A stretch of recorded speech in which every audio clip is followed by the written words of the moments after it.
Nighttime winter silhouette, using light and dark colors in art. Let's review. First, what is a silhouette? A silhouette is a person, place, or thing, an object, that is only showing the outline or shape of that form.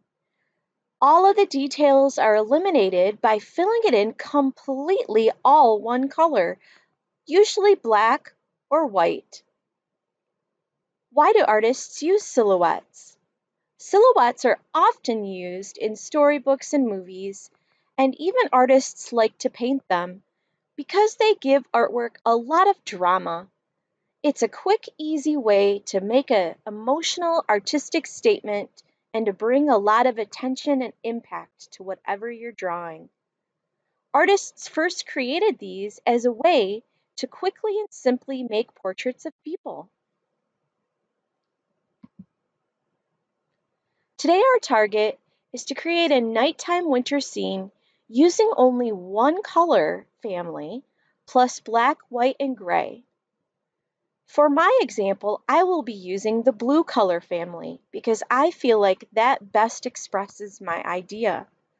You do not have to use the blue color family if you don't want to.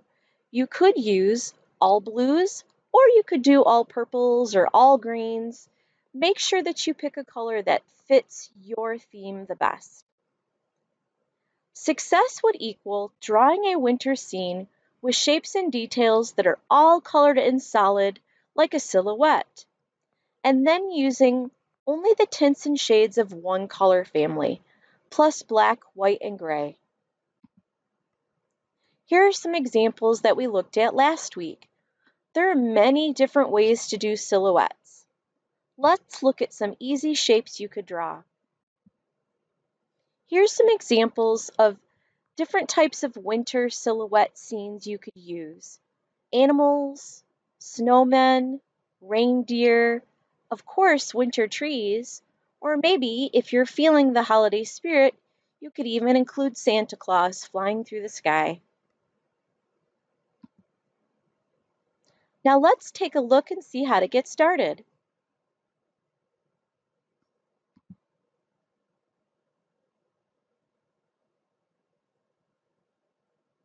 Okay, friends, we're going to get started on drawing our silhouettes today. And if you remember from last week, we're only going to be using tints and shades of one color family. Because it's winter time outside and I'm doing a winter nighttime scene, I chose to use as many different colors of blue as I could find in my stash. So you have to look in your own artist's stash and see, do you have lots of different colors of your color, either lights and darks of colored pencils, lights and darks of markers, lights and darks of crayons also work. So whatever you have in your stash, but you're only looking for one color family. So only like the blue color family, or the green color family, or the violet color family. I wouldn't use yellow or orange for this because it wouldn't work as well with a silhouette. But once you have all those together, then we are going to start laying out our design for a silhouette. Now you can probably see I've very lightly sketched already on my paper, but I want to show you how to start from scratch. So I'm going to take a pencil, and in the middle of my paper I'm going to draw a horizon line. Now I already have some things sitting on my horizon line. The horizon line, you remember, is what is farthest away. It's where the sky and the ground meet each other right there at the horizon line. So everything above the horizon line is the sky, everything below the horizon line is the ground. Now the other things I need to think about are what is in the front down here, the foreground. I am going to add some snowy hills, so just some gentle curves to show that it is wintertime outside, like that.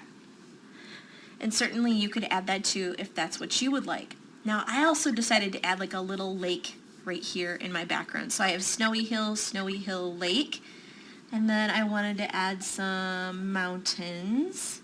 Now maybe in your scene you're not going to see all of this. Like if you're doing a really close-up silhouette of a tree with some birds, you might not see all of this detail in your silhouette.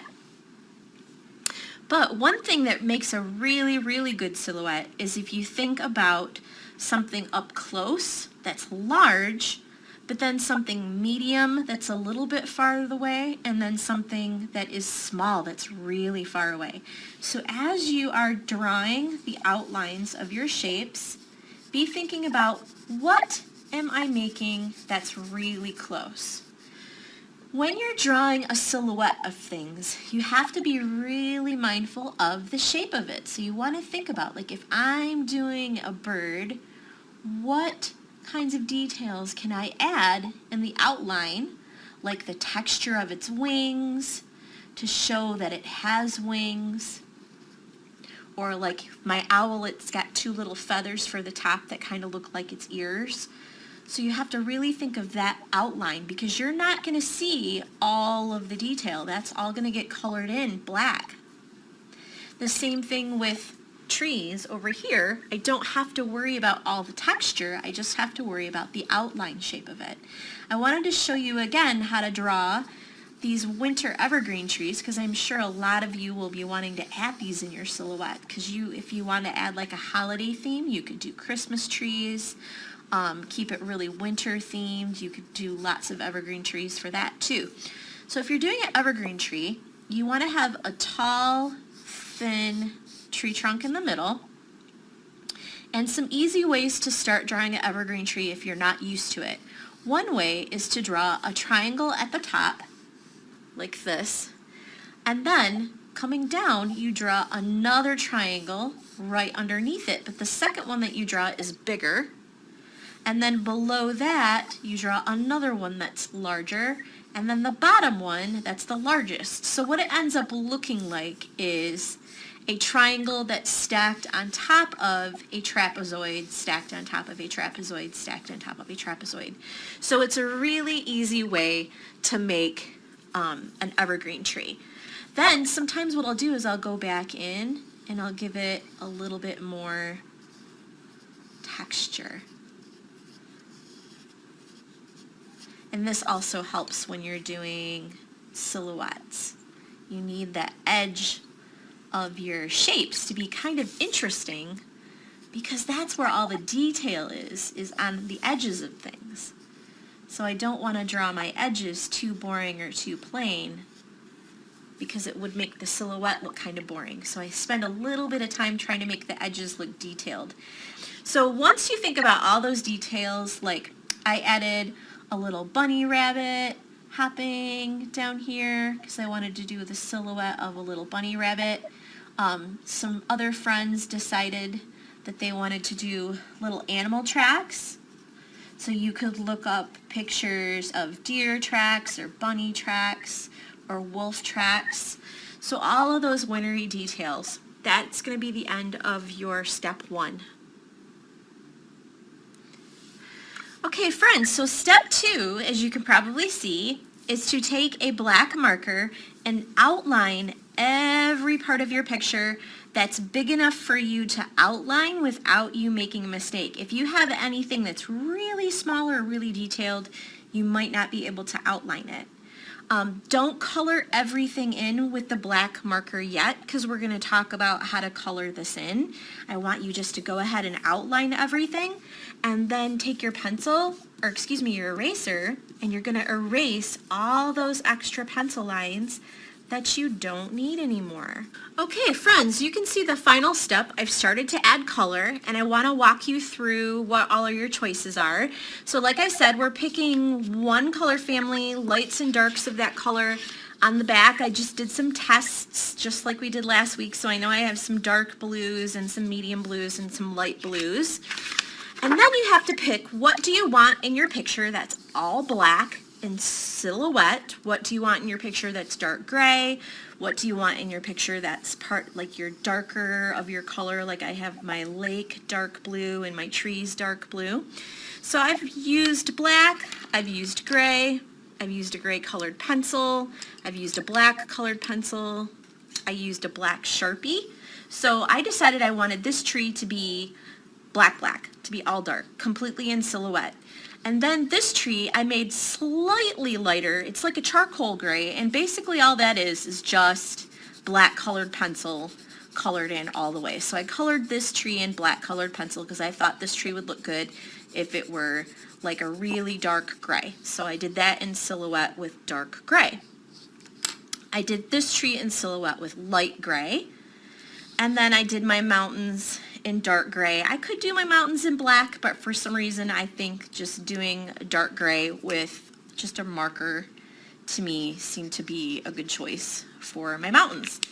Now when you get to the color part of it, we're going to be doing a nighttime sky. So our moon is our light source. So because the moon is the light source, that's going to be the lightest part of the whole picture. So the moon's going to stay white because in the sky you want to create this sort of like subtle moonlight happening. So if you can take a look and see my moon right there is just glowing and it's putting out a little bit of light, so the sky is gradually getting darker and darker and darker as you go away from the moon. So in order to do that, you just take a colored pencil and press really, really, really lightly and be really patient with yourself while you're going around the moon, trying to make that really light tint, because remember, tint is a color plus white. And then after I color that in really lightly, I start pressing a little bit harder. Just a little bit harder, and I blend that into the lightest color, pressing a little bit harder to make it slightly darker. And then I switched pencils and used my darker blue to mix that in with my lighter blue. Now I'm getting to just regular blue. It's not a tint, it's not a shade. And as I get a little bit darker, I press a little bit harder. And then when I want it to be a shade over here to get darker even, that's when I'm mixing blue with black. And I found it was actually easier to do the shade with crayon than it was colored pencil, because you can get darker.